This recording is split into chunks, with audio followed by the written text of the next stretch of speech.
Magandang araw, Nationalians! Ako si Towns. At ako naman si Mary Joy. Ngayon ay isang espesyal na araw dahil ikutin natin ang iba't ibang lugar ng National University.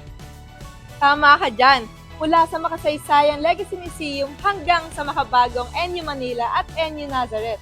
Siguradong sulit ang trip na to. Tara! Simulan na natin!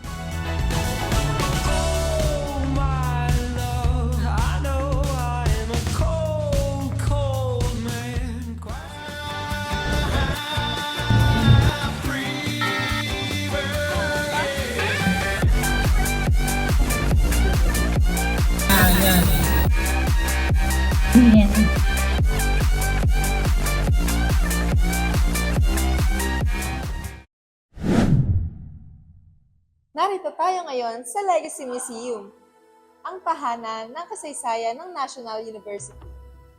Dito natin makikita kung paano nagsimula at lumago ang NU sa paglipas ng panahon. Sobrang daming kwento sa bawat sulak ng museo.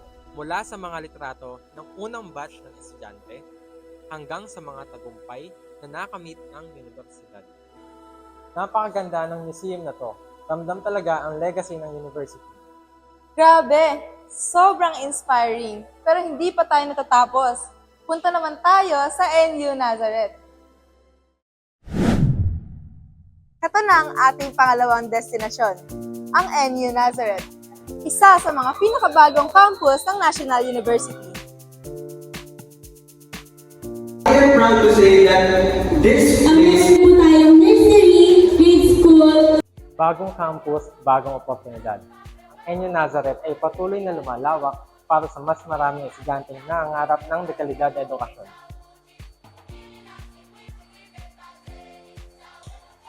Ibang klase talaga ang NU Nazareth. Pero meron pa tayo isang pupuntahan. Tara sa NU Manila. At nandito tayo ngayon sa NU Manila, ang puso ng National University. Ito ay pinaghalong tradisyon at makabagong edukasyon. Ang NU Manila ay kilala sa pagbibigay ng top-notch academic programs at syempre, matibay rin ang samahan ng mga estudyante dito. Hindi lang academics ang buhay sa NU Manila. Dito rin nabubuo ang student organizations at events na nagpapalakas ng school spirit. At syempre, hindi natin pwedeng kalimutan ang NU Bulldogs.